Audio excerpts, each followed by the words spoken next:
अस्सलाम वालेकुम नाजरीन, मैं हूं एंकर पर्सन नाइला और आप देख रहे हैं सिटी वन न्यूज़।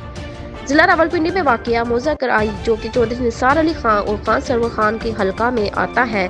इस गांव की यूनियन कौंसिल पड़याल है। इस वक्त चौधरी अफजल जो कि पीटीआई के हैं और चेयरमैन यूनियन कौंसिल हैं, इस गांव कराई से अक्सरियत से कामयाबी हासिल की है, जबकि यहां से जीतने के बाद इस गांव में कोई भी तरक्याती काम ना करवाया है, बल्कि यहां इस गांव कराई के लोगों को पीटीआई के खान सरवर खान और chairman union council Chaudhry Afzal ने खासा मायूस किया है, जिसकी मिसाल हमारे डिस्ट्रिक्ट रिपोर्टर फारूक अहमद से इस गांव के पीटीआई को इस गांव से भरपूर सपोर्ट करते हुए काजी मतलूब ने अपने गम गुस्से का इजहार किया और कहा कि खान सरवर खान और chairman union council Chaudhry Afzal ने हमारे गांव में वाटर सप्लाई के साफ पानी का मसला हल करवाने के बजाय हमारे पड़ोसी गांव कुरल गांव में पुल बनवा कर दिया जा रहा है। अफसोस का मुकाम ये है कि इस गांव कुरल से पीटीआई खान सरवर खान और chairman union council Chaudhry Afzal को शिकस्त का सामना हुआ था।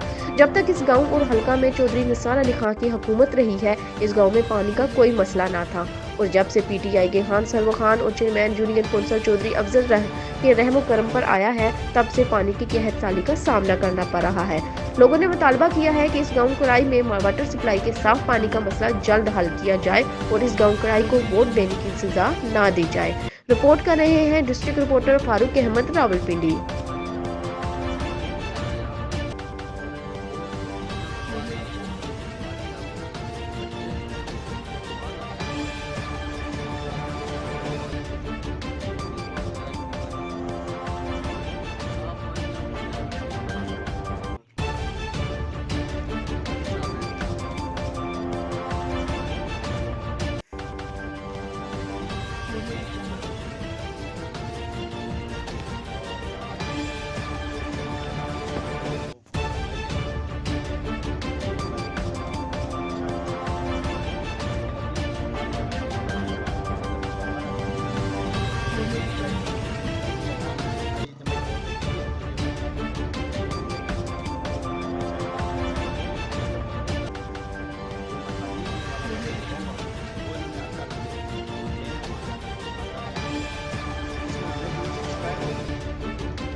बड़ी मेहरबानी, इजाज़त चाहते हैं। अल्लाह हाफ़िज़।